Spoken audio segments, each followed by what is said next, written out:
इस सरकार को बर्खास्त किया जाए जो सरकार अब बनी है उत्तर प्रदेश में और पंजाब में, और दोबारा से चुनाव कराया जाए बैलेट पेपर से, और ईवीएम को हमेशा के लिए इस देश की चुनावी प्रक्रिया से हटाया जाए और सारे चुनाव बैलेट पेपर के माध्यम से हों और एक ही दिन में चुनाव हो, और चुनाव की वोटिंग जिस तरह से जिस समय बंद हो जाए उसके 3-4 घंटे बाद ही तुरंत काउंटिंग शुरू होनी चाहिए।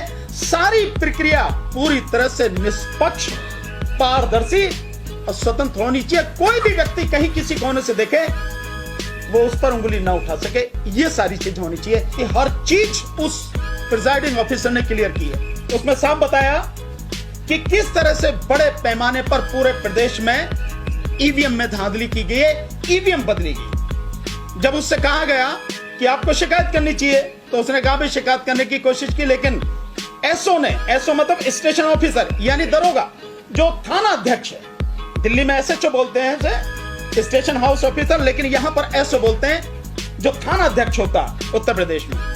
तो उसने कहा कि एसओ ने धमका दिया कि मास्टर जी नौकरी भी जाएगी और जेल भी जाओगे, और फिर उसने ये भी कहा कि वो कहते नहीं है कर भी देते हैं, इसलिए हम चुप लगा के बच्चे भी तो पालने हैं। इसके बाद में उन्होंने बताया कि स्ट्रांग रूम में यार जमा होती हैं, तो उसने कहा कि भाई जब 2 ईवीएम दी जाएंगी मुझे, और जो पहले से ही मैनिपुलेटेड ईवीएम है वो ईवीएम ही जब हम स्ट्रांग रूम में जमा होंगे तो गिनती तो उसी की होगी ना, तो बाहर से लाने की क्या जरूरत है। इसका मतलब यह है कि ऊपर से चुनाव आयोग वो इस पूरे खेल में शामिल है। उसी के माध्यम से जो प्रिजाइडिंग ऑफिसर्स हैं उनको 2-2 ईवीएम दी गई, और एक ईवीएम जिसमें वोटें पड़ी हैं एक्चुअल में उसकी गिनती ही नहीं हुई, वो स्ट्रांग रूम में जमा ही नहीं हुई, और वो मशीनें जमा हुई जो पहले से मैनिपुलेटेड थी, जिसमें बीजेपी के कैंडिडेट्स को जिताने के लिए सारा खेल किया गया।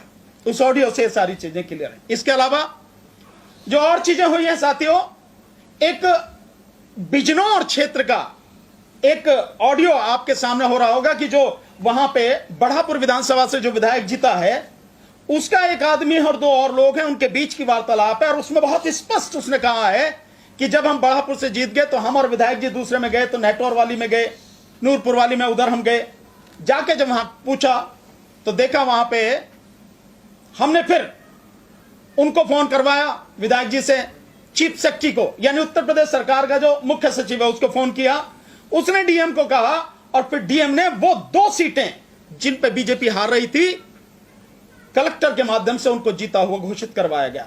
शायद एक में 290 वोट के आसपास और एक में 206 के लगभग वोट हैं, इतने ही अंतर से वो तीसरी सीट के लिए भी कहा गया, लेकिन कलेक्टर ने कहा भाई बहुत लंबी जीत वो है, अंतर 10-15 हजार का अंतर है, उसे कहां से ठीक करूंगा मैं।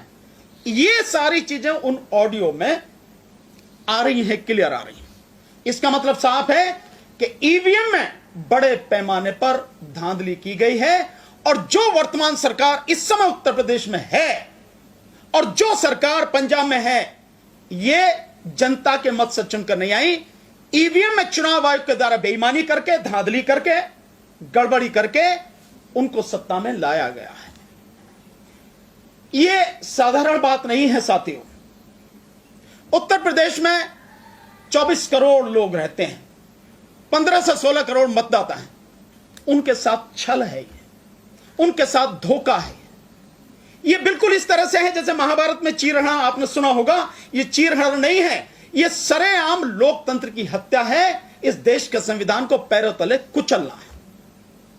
अफसोस इस देश की तमाम न्यायपालिका, चाहे सुप्रीम कोर्ट हो चाहे हाई कोर्ट हो, सब बिल्कुल गांधी जी के 3 बंदर की तरह बैठे हुए हैं।